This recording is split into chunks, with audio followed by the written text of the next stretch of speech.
Radical. The NBA playoffs have been wild, man. Wild. I love this time of year. I like the beginning of the playoffs better than the ending because you have a lot of the good teams, and it's just a lot of things going on, and it's a lot to follow. Does that kind of make sense? I know some of you might say, well, you like the finals. You like the conference finals and the finals.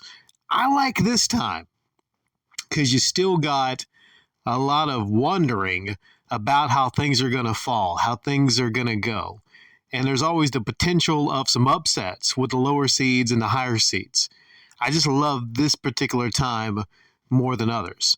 Unless it's like one of my favorite personal teams that are in it, then I think I pay more attention if it's near the end. But the playoffs have been wild. I'm not going to go into detail about any of these outcomes or any of these teams in great detail. I don't have the time to. I just kind of want to go over some stuff, maybe get some shout outs to some of these teams that are really, really doing good. Like the Thunder. See, they're up right now. That's going on right now. They're up by 16 points on the Pelicans. Pelicans are just not one of those teams, man. I mean, yeah, they got Zion, but they're just kind of a pretender, I think. I don't think they can hang specifically against the Thunder. So I think that series is probably already done. Celtics and the Heat. Celtics missed a golden opportunity to put the Heat away. They do not have Jimmy Butler. I think another one of their players, Terry Rozier, he's injured. And the Celtics are pretty healthy. I think Porzingis in Game 2 only had 9. That's an expensive team. That's a team with high aspirations. Could you imagine if the Celtics can't even get by the Heat, who are hindered, don't even have Jimmy Butler, their best player on their team? I just couldn't imagine that. So, I mean, I would say probably Celtics in 6, but crazier things have happened. You just cannot count out the Heat. They're one of those teams that are just always just very annoying to put away. Always biting and scratching and clawing. And they have a great coach. It's a coach mismatch. There's player mismatches on the Celtics and the Heat, but sometimes it just comes down to the coach. And that could be the key factor there. Eric Spoelstra is just a much better coach than Mazzulla, whoever the hell the other guy's name is. I'm not going to talk about the Lakers and chicken nuggets. Okay, we'll talk about that a little later. Maybe in the future. Maybe possibly in a day or two we'll talk about that series. Cavaliers Magic. Was that today? Okay, 112-89 today. It looked a lot like the score from Game 3. I don't know what's going on with the Cavaliers, man. But it's crazy these days when you have an NBA team score under 100. Was there an injury for the Cavaliers or something like that? But yeah, they were up. The Cavs were up 2-0. I think a lot of people were saying that series was already over, but the Magic fighting back. So I'm just very curious about that. What do you think? I think that one might go 7. That one might be a good 7-game series there. Timberwolves and the Suns. Okay. As you see, 126-109. The Wolves are up 3-0. The Ant-Man, Anthony Edwards, he's that dog. He got that dog in him. He's that guy. You know, he said Durant was growing up someone he looked up to.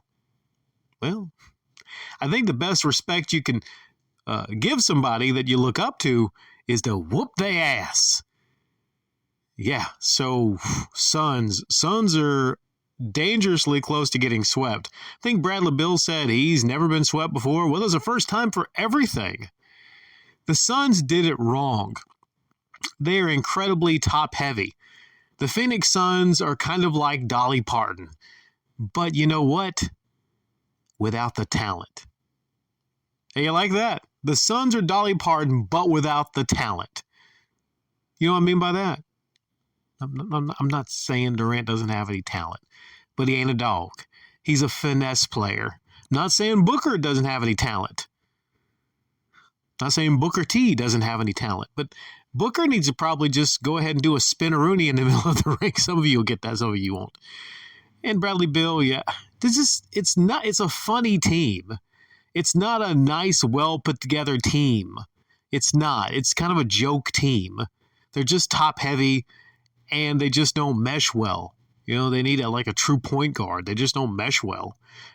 And the Timberwolves, just top to bottom, sideways, front to back, all around, they're a much better, much stronger team. And the Suns they're going to get eclipsed by the Timberwolves.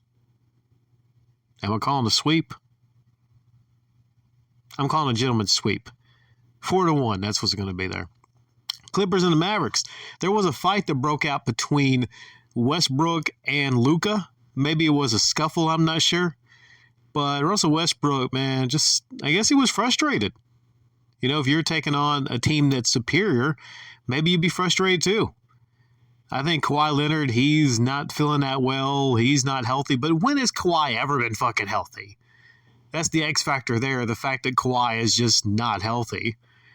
Yeah, the beard. I don't think the beard's going to be getting anywhere into the championship right now. So I'm curious if the Clippers are just going to kind of blow it up. I think Paul George is a free agent, so some people have been saying maybe Paul George might go to maybe the Warriors. I mean, I've heard the Warriors in a lot of different talks. I think what might possibly happen is, let's go a little further here.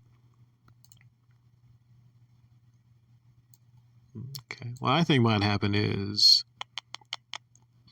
Knicks 76ers. Oh, yeah. Joel Embiid went off in Game 3, had like 50 points.